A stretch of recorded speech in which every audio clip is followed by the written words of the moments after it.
À cette époque, j'ai 30 ans. Je me souviens exactement du jour où ça a commencé.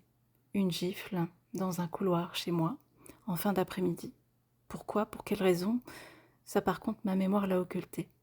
En fait, ça a toujours existé en moi le «c'est bien fait pour toi, tu l'as mérité, je ne suis pas quelqu'un de bien». J'ai toujours créé mon bonheur en fonction de l'autre. Moi, je n'étais rien. Alors quand il est entré dans ma vie, tout était déjà là pour l'accueillir, lui et sa violence. Il dit que mes amis et mes collègues ne sont pas assez bien pour nous et qu'ils veulent nous séparer. Pire, il dit que s'ils ne pensent pas comme lui, alors ils sont contre lui. J'ai 32 ans et je finis par me retrouver seule. Je ne parle plus ni à mes amis ni à ma famille. J'ai honte. Je ne veux faire de peine à personne, alors je me tais et je disparais des réseaux sociaux. Parfois, une personne ose me tendre la main, mais je n'y comprends rien. Je suis tellement tournée vers lui, sous son emprise, que je ne perçois pas le discours des autres. Les bleus sur mon corps vont et viennent, et lui, il feint ou de ne pas les voir, ou de les pleurer. Il a l'art et la manière de me récupérer après m'avoir mis plus bas que terre. Il m'offre du jour au lendemain des vacances, de beaux vêtements, de belles chaussures, de beaux dessous, mais en fait, il me prend pour une traînée, là. Je me décide parfois à sortir un tout petit peu de mon classicisme vestimentaire, et là, il me traite comme une pute. Et c'est quoi le problème? C'est vraiment moi? Parfois, j'ai envie de disparaître, j'ai envie que la vie cesse, mais en fait, je me contente de faire ce qu'il me dit. Je fais de mon mieux pour rester sa femme, parmi ses maîtresses. Un jour pour être belle, un jour pour me faire la plus petite possible, et puis un jour pour qu'il me repousse. Là, j'ai 37 ans, et je suis terrorisée quand il me touche.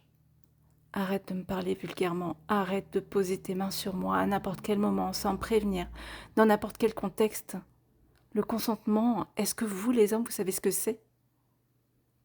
Et maintenant, je n'y crois plus. Je me dégoûte.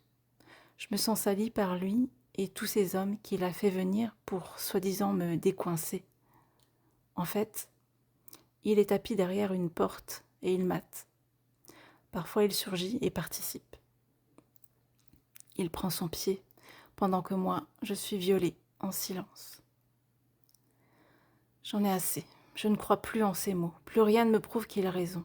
Je lui dis maintenant tout ce que j'ai dans le cœur, toute ma rage, toute ma colère, mais je parle à un mur. Il reste impassible devant mes émotions. Sa seule façon de réagir avec moi, c'est la colère, la rage ou la violence. Et puis un jour, j'ai le déclic, la fois de trop. Après avoir été passé à tabac un soir sur le canapé, 2 jours plus tard, il veut faire venir encore un homme. Je me sens tellement sale et fatiguée de toutes ces perversions. Alors sans réfléchir, un peu comme un zombie, je prends mon sac à main, mes clés de voiture et je pars. Je m'enfuis avec mes enfants. J'ai presque 39 ans et je ne sais plus qui je suis. Je ne suis plus celle que j'étais avant lui. Je ne suis plus celle qui était avec lui. Il m'a tellement fait croire que je ne serais rien sans lui que je n'arrive même pas à retrouver du travail. Je me sens tellement une moins que rien. La nuit, il est comme un fantôme. Je fais des cauchemars, des nuits blanches. J'ai peur qu'il vienne. Quand j'y pense, en fait, non, je ne veux plus y penser. Ce n'était pas moi, cette fille-là. Je passais à autre chose maintenant. Pourtant, dans mon ventre, je sens que tout est déchiré. Je pleure en silence, sans que personne ne le sache. Mais tout va bien aujourd'hui. Je vais mieux. On est tellement nombreuses à l'avoir vécu, la manipulation, la relation toxique, les violences, les viols. On s'en sort, on ne reste pas une victime pour toujours. On devient une femme forte, consciente, on peut jouir de la vie à défaut de savoir jouir avec un homme. On ne culpabilise pas toute sa vie. Ces hommes qui t'ont terrifié paieront un jour ou l'autre. Si ce n'est pas par la justice, c'est la vie qui s'en chargera tôt ou tard. Ça, je te le garantis.